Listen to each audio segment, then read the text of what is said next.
The saleswoman folded the coat with reverent hands, tissue paper crinkling softly between the folds of cashmere. Deep charcoal grey, the colour of winter skies before snow. I had walked past that window 3 times over 2 months, each time telling myself no, each time calculating in my head whether I could justify it. The price tag wasn't outrageous by today's standards, but it was more than I'd spent on clothing in 5 years. "It's a beautiful choice, Mrs. Sanderson," the saleswoman said. I handed over my credit card, my own card, not the one linked to the household account Claire used to check on regularly when David was alive, my personal account, built from decades of careful investing, the remnants of my own career before I became someone's wife and then someone's mother. The coat felt substantial in the shopping bag, real weight, quality. I was walking toward my car when I heard her voice. "Mum?" Claire stood 3 cars away, her expression already forming into that particular shape I'd learned to recognize over the past 8 years. Concern that wasn't really concern, judgment wearing the mask of care. "What are you doing here?" She walked toward me, her eyes dropping to the boutique bag in my hand. "Is that from Nordstrom?" "Just picked up a coat," I said. "A coat?" Her voice rose slightly. "Mum, you have coats. I wanted this one." She reached for the bag before I could stop her, pulling back the tissue paper enough to see the fabric. Her face changed. "This is cashmere. This is... Mum, how much did you spend?" The parking lot suddenly felt very public. A young mother was loading groceries 2 cars down. An elderly man sat in his driver's seat waiting. "It's not your concern, Claire." "Not my concern?" Her laugh had sharp edges. "Mum, you're 78. You need to be careful with your money." "What happens if you need assisted living? Or medical care? You can't just throw money away on luxury items." "Throw money away?" I looked at my daughter. Really looked. Her Burberry trench, bought last year. Her Michael Kors bag. The BMW parked behind her with the vanity plates that read Claire, CEO. "I can afford a coat, Claire." That's not the point. She was using her executive voice now, the one she used on employees who needed correcting. "You need to think about the future. You need to be practical." Something cold settled in my chest. Not anger. Colder than that, clarity. "I'll keep that in mind," I said. I got in my car and drove home. The house was quiet when I walked in. 72 degrees, exactly as I kept it. Clean lines, minimal dust. Everything in its place because I kept it that way. I hung the new coat in the front closet, letting my hand rest on the fabric for just a moment before closing the door. Then I sat down at David's old desk in the study. I opened my checkbook, the one Claire didn't know about, and I started writing numbers. Down payment on Claire's house when she and Tom bought it 6 years ago, $75,000. Loan to cover Tom's business venture that failed within 18 months, $40,000. Never repaid, never mentioned again. Private school tuition for Emma and Zoe because Claire's company was struggling, $28,000 per year for 3 years. $84,000.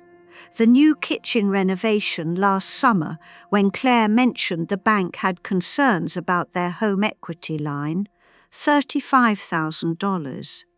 Car repairs, emergency dental work, that temporary credit card I'd co-signed for that still had a $12,000 balance I'd been quietly paying down. I added it up 3 times. 267,000 over 6 years. Not including the 4 days a week I watched my granddaughters after school. Not including the dinners I cooked when Claire was too busy. Not including the emotional labour of listening to her complain about Tom, about her employees, about the unfairness of business competition, while never once asking how I was doing. I was 78 years old. I lived alone in a 4-bedroom house I'd bought with my late husband 35 years ago. I had been a commercial real estate analyst before I'd stepped back to raise Claire. I'd had a reputation for being ruthless in negotiations, for seeing through pretty presentations to the actual numbers beneath, and I had allowed myself to become a bank account with a pulse. I looked at the numbers again. Then I picked up my phone and scrolled through my contacts until I found the name I was looking for. Kathleen Moorer had been my intern 23 years ago. Now she was CFO of a mid-sized investment firm in Seattle. We exchanged Christmas cards and the occasional email. I typed carefully. Would love to catch up. Free for lunch next week? I have a business question I'd value your perspective on. Grace. Her response came within an hour. Grace, absolutely. Tuesday at noon? I'll come to you. And business question from you always means something interesting. Can't wait. I set the phone down. The house was still quiet, but something in that quiet had changed. Kathleen arrived exactly on time. She looked powerful in a way that made me remember my younger self. Tailored navy suit, minimal jewellery, eyes that calculated without seeming cold. We went to the French bistro downtown. Quiet corner table, she ordered wine, I stuck with water. You look good, Grace, she said. Retirement agrees with you? I'm not sure I ever actually retired, I said. Just changed which jobs I was doing for free. Her expression shifted. Recognition. We talked through appetizers about safe things. Her son's college applications, the Seattle real estate market, the new development project her firm was financing.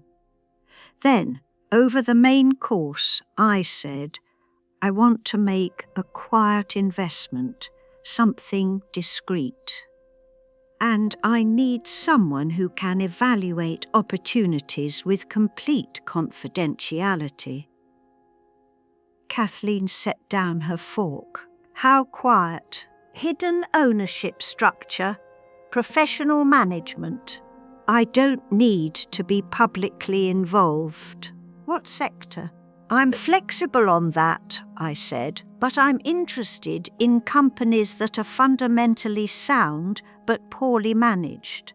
Situations where the problem is leadership, not the underlying business model. She studied me for a long moment. How much are we talking about? I have approximately $800,000 in liquid investments I could move within a week, and another $600,000 in real estate equity I could access if needed. Her eyebrows rose slightly. David's life insurance, I said quietly, and wise investing over 40 years. I've lived modestly. Grace. She leaned forward. I need to ask, is everything okay? Are you being pressured into something? No. The word came out firm, clean. I'm done being invisible. I'm 78 years old, Kathleen, and I'm done letting people treat me like I'm already gone. Something passed across her face. Understanding, maybe, or memory of her own battles. Okay, she said. Give me a week. I'll put together a short list of possibilities. Confidentially. Thank you. We finished lunch. She insisted on paying. As she was leaving, she turned back.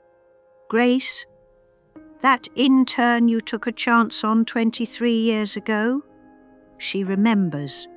If you need anything at all, you call me directly. 4 days later, my phone rang at 8:43 in the morning. Grace, it's Kathleen. Do you have time to talk somewhere private? I was in my kitchen, alone as usual. Go ahead. I found something. But it's complicated. Tell me. A pause. Then, your daughter's company, Meridian Solutions. My hand tightened on the phone. It's for sale, Kathleen continued, quietly. They're calling it a merger opportunity, but it's really a distressed sale. The company's been hemorrhaging money for 2 years. Bad contracts, poor cost control, some questionable accounting practices that haven't quite crossed into illegal territory but have scared off the traditional buyers. I sat down at the kitchen table. The asking price is $340,000 for majority stake, Kathleen said. It's overpriced given the current state of the books, but the client base is solid, the reputation in the industry is still decent, and the problems are fixable with proper management. Does Claire know it's for sale? No. Tom's been handling it through a business broker. He hasn't told her the extent of the financial problems. He's afraid she'll, I don't know, lose it, I guess. From what I'm hearing, their marriage is already strained.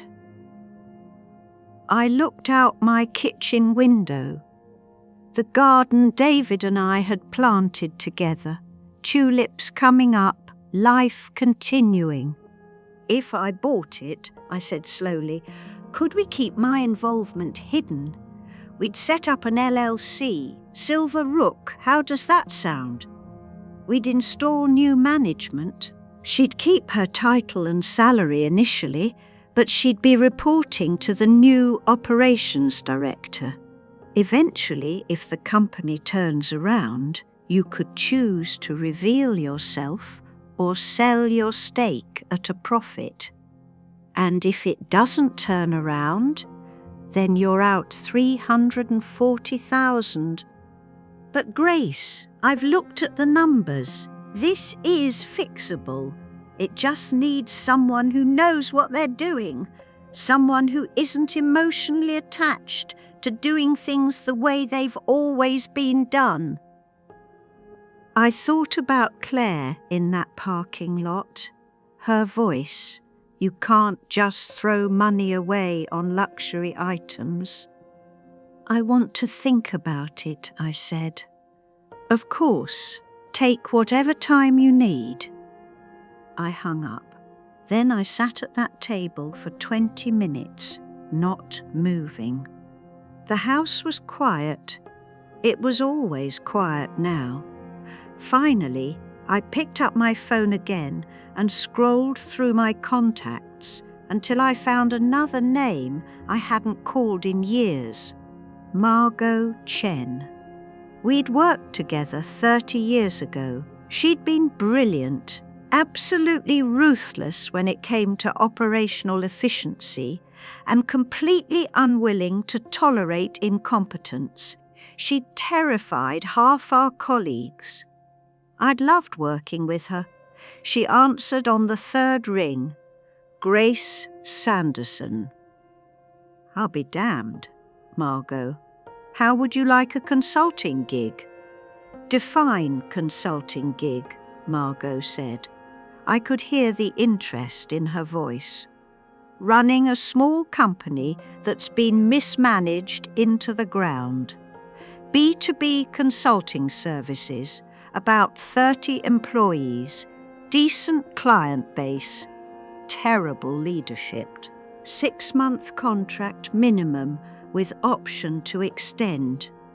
You'd have full operational authority. Competitive salary plus performance bonuses. What's the catch? The current CEO is my daughter. She doesn't know I'm buying the company, and she can't know. Silence on the line, then a low whistle. Grace Sanderson, I always knew you were smarter than you let on. Are you interested? Hell yes, I'm interested. But I need to understand what you're actually after here. Revenge? Teaching her a lesson? Or do you actually want to save the company? I looked at my reflection in the kitchen window. 78 years old, visible. I want to save it, I said, but I also want her to learn what it means to be competent. Not just comfortable. She's been coasting on confidence and my money for too long. If she can't rise to the challenge, then maybe she shouldn't be CEO. When do we start?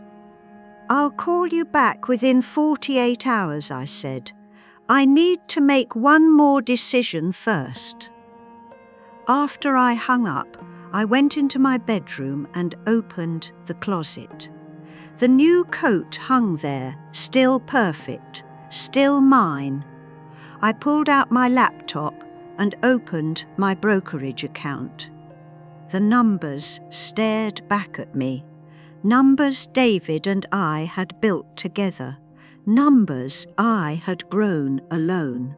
$823,456.73 in liquid investments. I transferred $350,000 into my money market account. Then I called Kathleen back. Make it happen, I said. Silver Rook LLC. I want to close within 3 weeks. Grace, are you sure? I've never been more sure of anything. The law offices of Wright and Associates occupied the top floor of a building with a view of the Sound. Thomas Wright had handled David's estate 8 years ago. He was methodical, discreet, and charged appropriately for both qualities. Mrs. Sanderson. He stood when his assistant showed me in. It's good to see you. We settled into the leather chairs by the window. He had my current will pulled up on his screen, the document I'd last updated 6 months after David died. You mentioned wanting to make some changes, he said. Substantial changes. I pulled out the notes I'd prepared. I want to establish a charitable foundation, and I want to revise the distribution of my estate. He picked up his pen. The foundation will be called the Grace Sanderson Foundation for Economic Independence, I said. Its mission is to provide grants, training and support for women over 60 who are re-entering the workforce or starting businesses after divorce, widowhood or financial hardship. I handed him the folder with my initial research. Comparable organizations, draft mission statement, proposed board structure. He read through it carefully. This is thorough. I want to fund it with $200,000 initially, and I want it structured so that it receives 40% of my estate upon my death. His eyes flickered. And the other 60%? 20% to my granddaughters Emma and Zoe in trust, to be accessed at age 25 for education or business ventures, age 30 for any purpose, not before. He made notes. And the remaining 40%, he asked, to my daughter Claire, but with conditions. What kind of conditions? I had thought about this for 3 days. She can access it only if she has maintained stable employment for at least 2 consecutive years prior to my death, and she must agree to participate in financial counselling and create a long-term plan for its use. Thomas set down his pen. Grace, I need to ask, has something happened between you and Claire? I looked out at the water. A ferry was crossing toward Bainbridge, carrying people toward destinations I'd never know. Nothing happened, I said. That's the problem. For years, nothing has happened except her taking and me giving. I'm tired of being invisible, and I'm tired of enabling her to remain financially incompetent. This will create conflict, he said gently. I know. She'll be hurt. Angry. I know that too. He studied me for a long moment. Then he nodded. All right, I'll have the documents drafted within 2 weeks. You'll need to come back to sign them with witnesses present. Thank you, Thomas. As I was leaving, he said, Grace, for what it's worth, I think you're doing the right thing. That evening, Claire called. Mum, can you watch the girls on Thursday? I have a late meeting. I looked at my calendar, empty as usual, because I always kept it empty for her. What time? I asked. 3:30 to about 7. I'll bring them by after school. I can't, Claire. I have an appointment. Silence on the line, then. An appointment? What kind of appointment? A personal appointment. Can't you reschedule it? Mum, this is important. It's a big client meeting. I'm sure Tom can figure something out, I said. Tom's travelling. Mum, I'm asking you for one afternoon. One afternoon. As if Thursday wouldn't be the 63rd afternoon this year I'd already given her. As if my time was empty space waiting to be filled with her needs. I can't help you this time, I said. Are you serious right now? I am. Fine. Her voice had gone cold. I'll figure it out myself, like I always do. She hung up. I set the phone down and sat very still. The silence in the house had a different quality now, heavier, like something pressing against my ribs.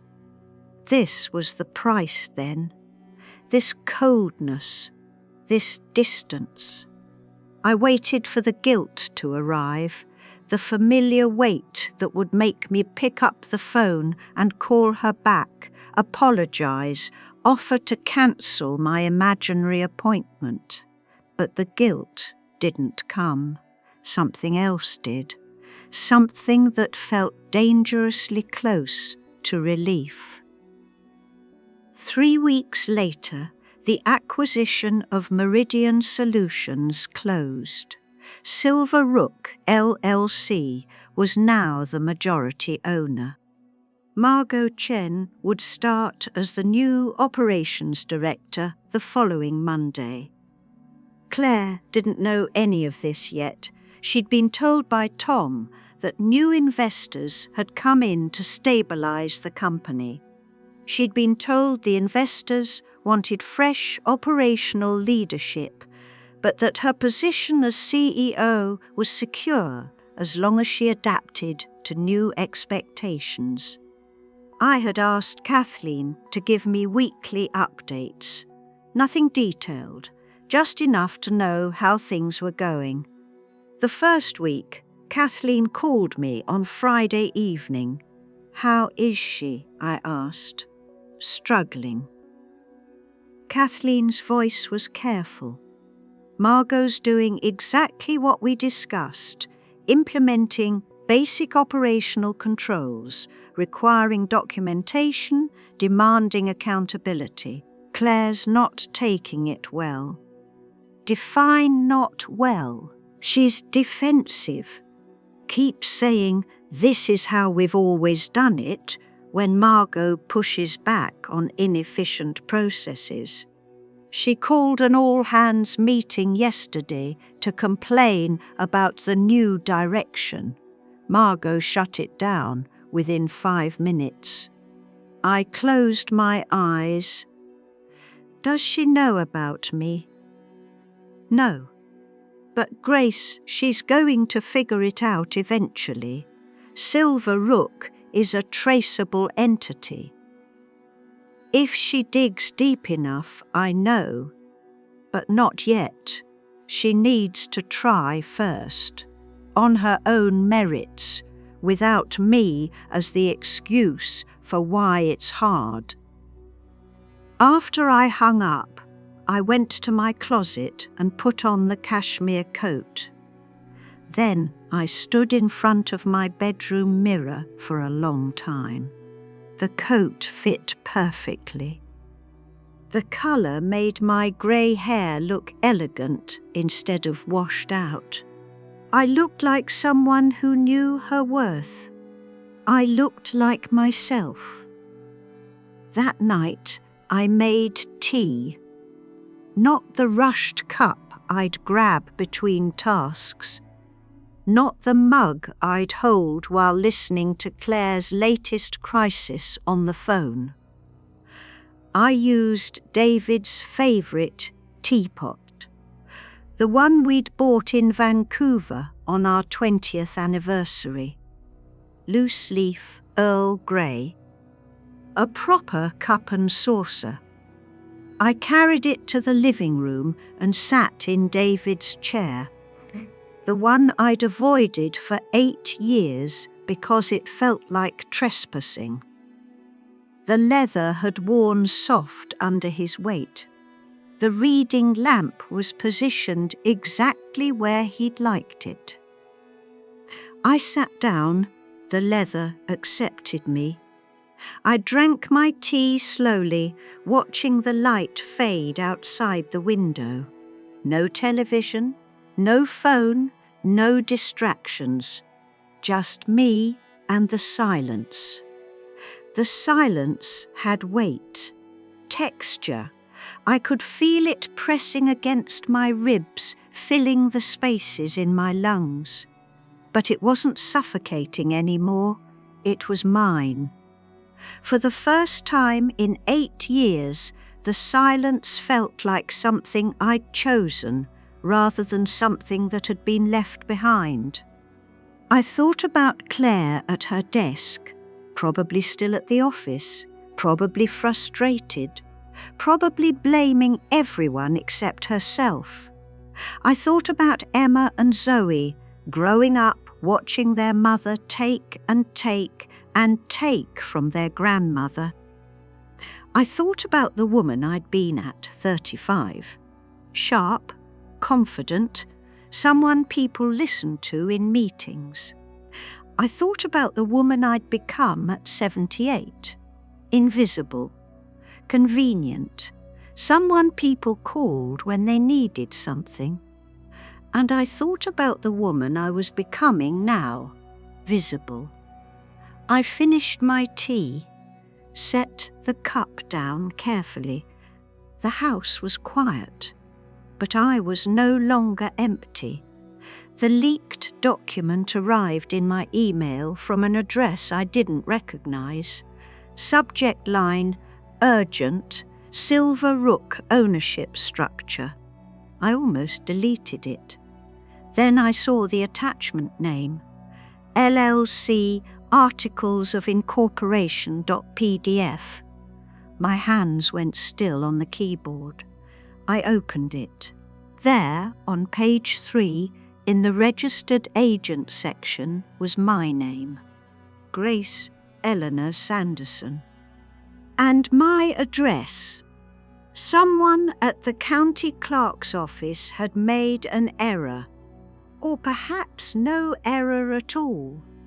Perhaps someone had looked, had questions, had decided information should be shared.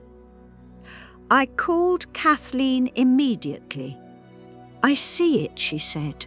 Her voice was tight. "It was filed correctly on our end. This is a county records issue." "Grace, if this document is circulating, she'll know by end of day," I said. "Do you want me to call her, try to get ahead of it?" No. I looked at my phone. No missed calls yet. Let her come to me. I waited. Claire called at 4:47 p.m. "What the hell is Silver Rook LLC?" "Hello, Claire." "Don't hello, Claire me. I just got a document that says you're the registered agent for the company that bought Meridian Solutions. Tell me this is a mistake." I walked to the window. The garden was in full spring now. Everything blooming. "It's not a mistake." Silence. Then, very quietly, "You bought my company." "I bought a failing company that was being secretly sold without your knowledge. I'm trying to save it without telling me." Her voice was rising now. "Without asking me, you went behind my back and bought my company." "The company Tom was selling behind your back," I said. "The company that's been hemorrhaging money for 2 years while you've been focused on appearances instead of operations. You had no right." "I had every right. I used my money to make a business decision, something I spent 30 years doing before I became just your mother." "Just your mother? Are you kidding me right now?" I could hear her breathing hard, could imagine her in her office, face flushed, that righteous anger she wore so comfortably. "Claire, when was the last time you asked how I was doing?" "What does that have to do with when was the last time you thanked me for the money I've given you, for the hours I've spent with your daughters? When was the last time you saw me as a person instead of a resource?" "I can't believe this. You're lecturing me about gratitude while you secretly buy my company?" "I bought a company that was failing. I brought in competent management. And yes, I did it without asking your permission because you've proven over and over that you're not capable of seeing your own blind spots. Get out." "What?" "Get out of my company. Sell it back. Whatever this is, this control thing you're doing, I want no part of it. It's not your company anymore, Claire. It's mine. And I'm not selling it until it's stable, until you've proven you can actually run something without burning through other people's money." She hung up. I stood at the window for a long time. The phone didn't ring again. That evening, I put on the cashmere coat and drove to the Foundation's first planning meeting. 5 other women, all over 60, all with experience in non-profits or business. We'd been introduced through Kathleen's network. We met at a downtown coffee shop. I was the last to arrive. They stood when I came in, respectful, curious. "Grace Sanderson," said Elena Martinez. "A former banker. Kathleen's told us about your vision. We're honoured you're including us in this." We talked for 2 hours. Mission statements, grant criteria, the application process, how to evaluate which women would benefit most from our support. Linda Okoye, who'd spent 20 years in corporate HR before her divorce, said, "I wish this had existed when I was 57 and suddenly single. I had to start over with nothing but my determination and a terror that I'd end up dependent on my children." "That's exactly why we're doing this," I said, "so women know they have options, so they know their value doesn't disappear at 65. We scheduled our next meeting, assigned tasks, set a timeline for our first grant cycle. As I was leaving, Eleanor touched my arm. "Grace, thank you for seeing us, for giving this space to women who've been told we're past our usefulness."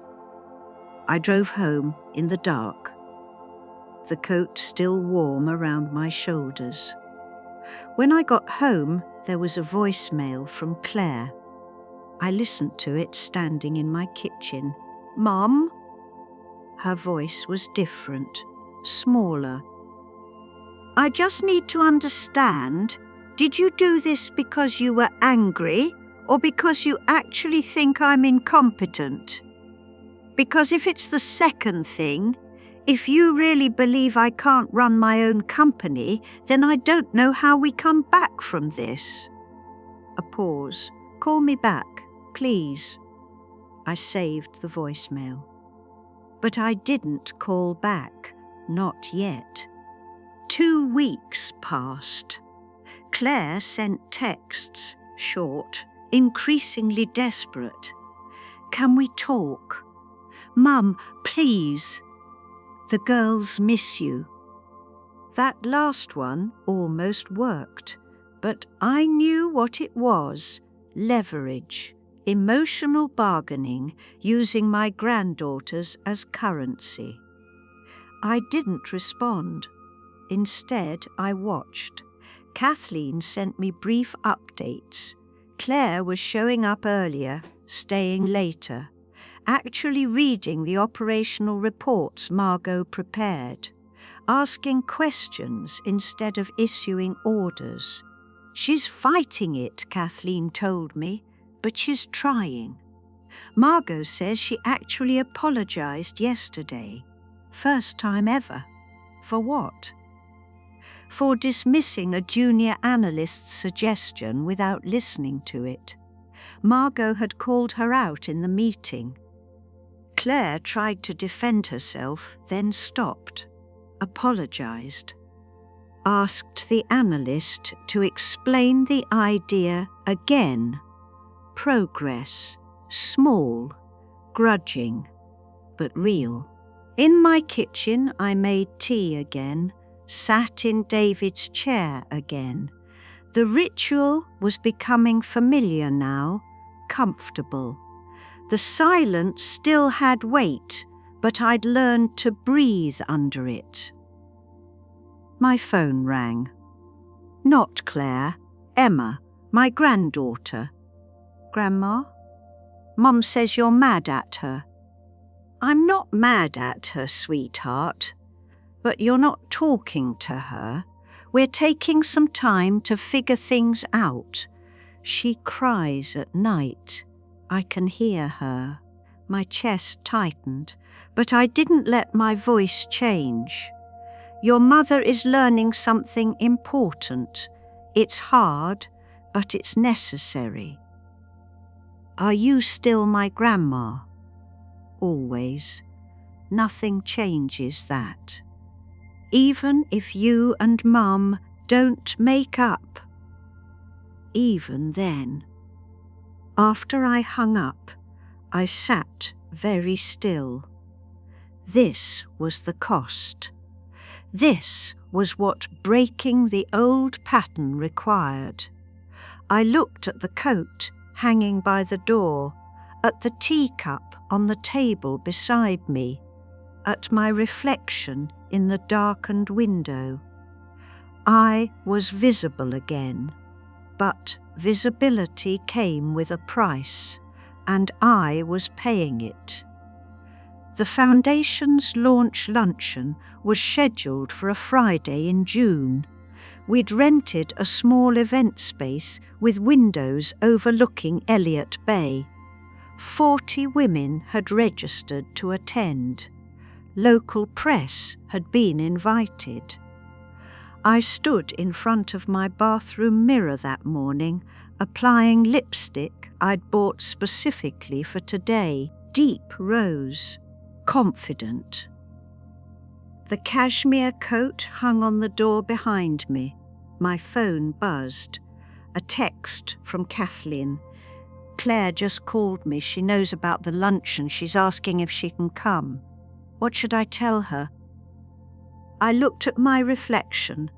78 years old, lipstick slightly imperfect at the corner of my mouth. Eyes that had seen decades of compromise. I typed back, tell her yes. But she sits in the audience, not at the head table. The room was filling when I arrived. Women in their 60s, 70s, even a few in their 80s, sharp blazers, comfortable shoes. Eyes that had learned to be wary of empty promises. Elena stood at the entrance, greeting people. When she saw me, she smiled. Ready for this? No, I said, but I'm doing it anyway. Margot Chen was there, Kathleen, Linda, the other board members, and in the back row, arriving just as we were about to start, Claire. She wore a navy dress I'd never seen before, conservative, understated, no jewellery except small earrings. Our eyes met across the room. She sat down. I walked to the podium. Good afternoon, I began. My voice was steadier than I expected. My name is Grace Sanderson. I'm 78 years old, and until 6 months ago, I was invisible. The room went quiet. I don't mean invisible in the sense that no one could see me. I was very visible when people needed something. Money, childcare, emotional support, solutions to problems they'd created for themselves. A few women nodded. But I was invisible as a person. My needs didn't matter. My time didn't matter. My dreams, my boundaries, my dignity. Those were luxuries I couldn't afford because I was too busy being useful to others. I looked at Claire. She was staring at her hands. I spent 30 years in commercial real estate analysis. I was good at my job, ruthless even. I could see through any presentation to the numbers underneath. I could negotiate terms that made grown men nervous. And then I stepped back to raise my daughter. And slowly, over decades, I let myself believe that the woman I'd been was gone. That all I was now was someone's mother, someone's grandmother, someone's convenient solution. My hands were steady on the podium. 6 months ago, I bought myself a coat, a cashmere coat. It cost more than I'd spent on clothing in 5 years. And my daughter, my adult, financially comfortable daughter, publicly shamed me for being wasteful, for not thinking about my future, for not being practical. I paused. That was my breaking point. Not because of the coat, but because in that moment I saw clearly what I'd become, a bank account with a pulse. Someone whose only value was in what I could provide for others. The room was absolutely still, so I made some decisions. I bought a failing company that my daughter was running into the ground. I hired competent management. I forced her to face the consequences of her own incompetence. I changed my will to prioritize a charitable foundation over automatic inheritance, and I stopped answering the phone every time she called with a crisis. Several women in the audience had tears in their eyes. Was it cruel? Maybe. Was it necessary?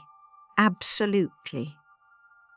Because I spent decades teaching my daughter that my needs didn't matter, that she could take and take and take, and I would always give.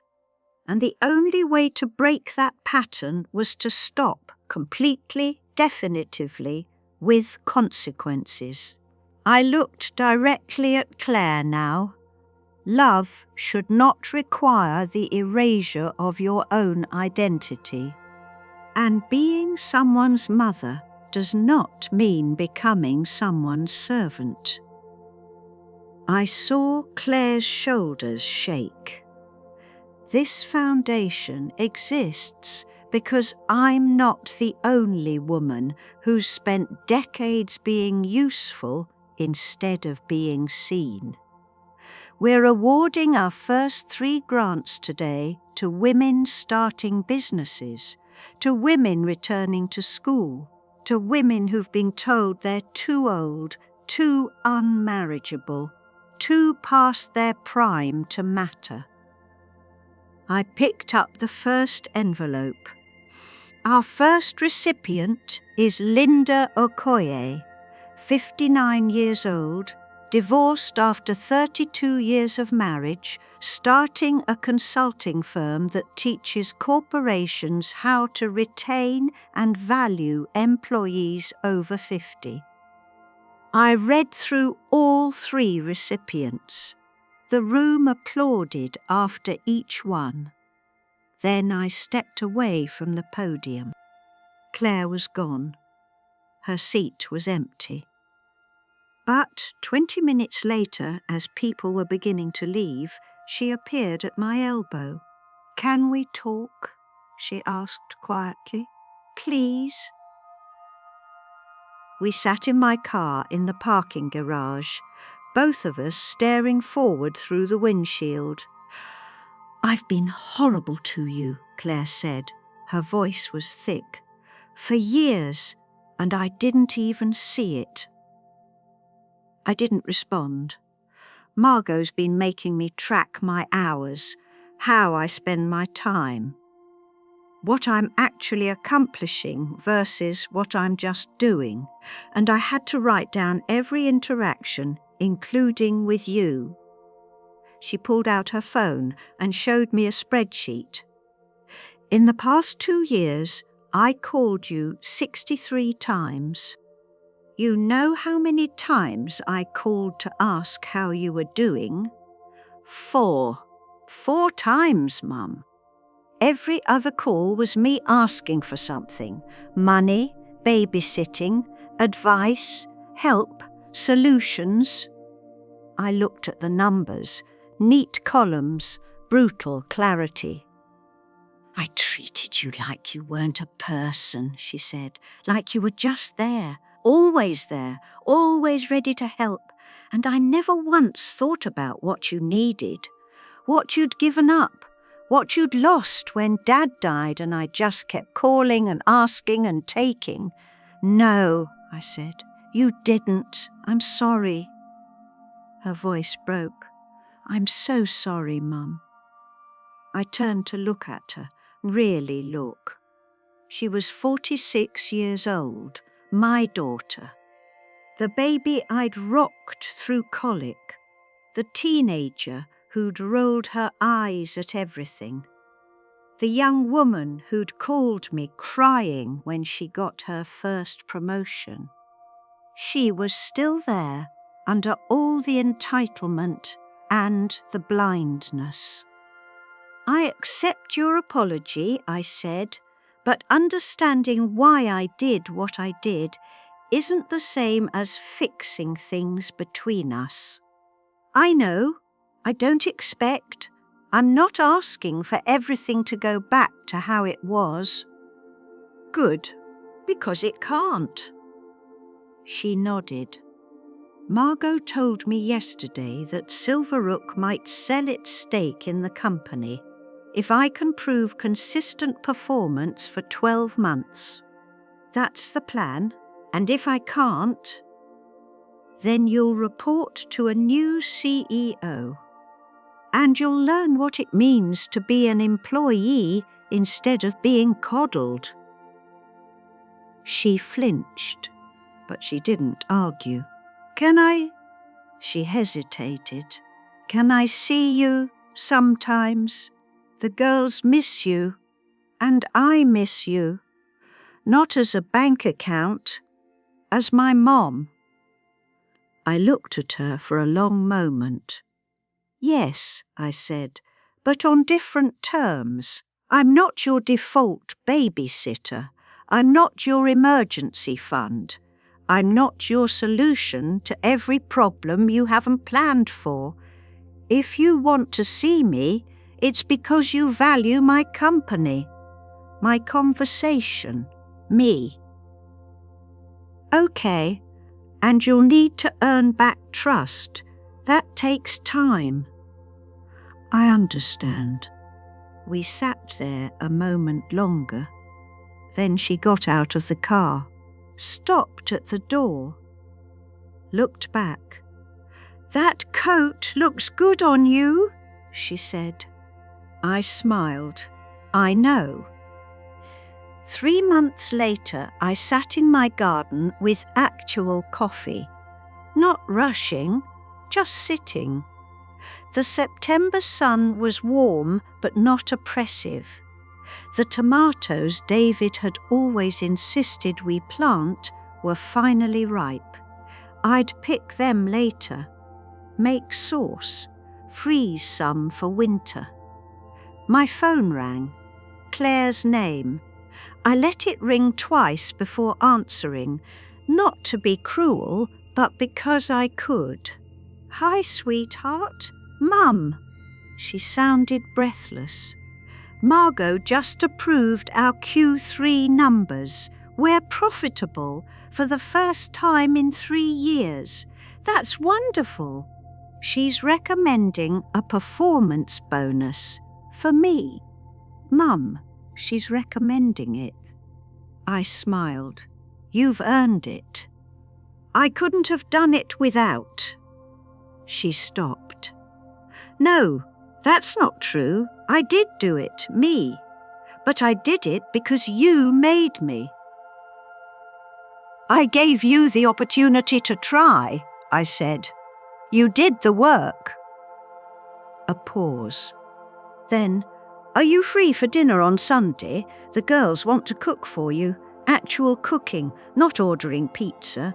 What time? 5. We'll eat at 6. I'll be there.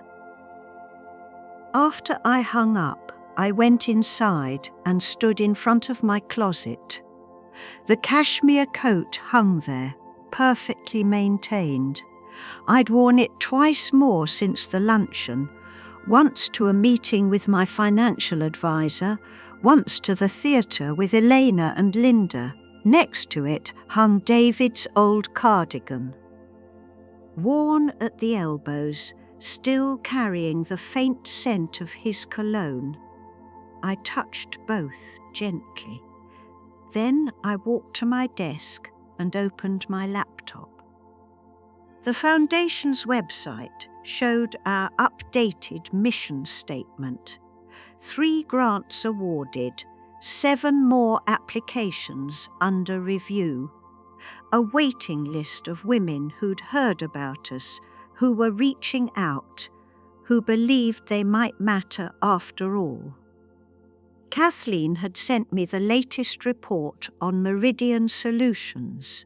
Revenue up 34%, client retention at 87%, employee satisfaction scores improving, Claire's performance reviews consistently strong. I closed the laptop and returned to the garden. The silence was there. It always would be. David was gone. The years of my prime career were gone. The version of myself who'd raised a small child was gone. But I was still here, 78 years old, financially independent, visibly myself. The garden stretched out before me, full of things I'd planted, tended, chosen. The house behind me was quiet, but it was my quiet now, my choice, my space. If you're reading this and you recognize yourself, the one who always says yes, who always gives, who's become invisible, behind the word mother or grandmother or convenient, let me tell you something I learned too late. Your silence isn't kindness, it's self-abandonment. Your no isn't selfishness, it's remembering you're a person, not just a function. And it's never too late. Not at 78, not at 88. You are still here. You still matter. Act like it. I picked up my coffee. It was still warm. The afternoon stretched ahead, full of hours I'd chosen for myself. And that was enough.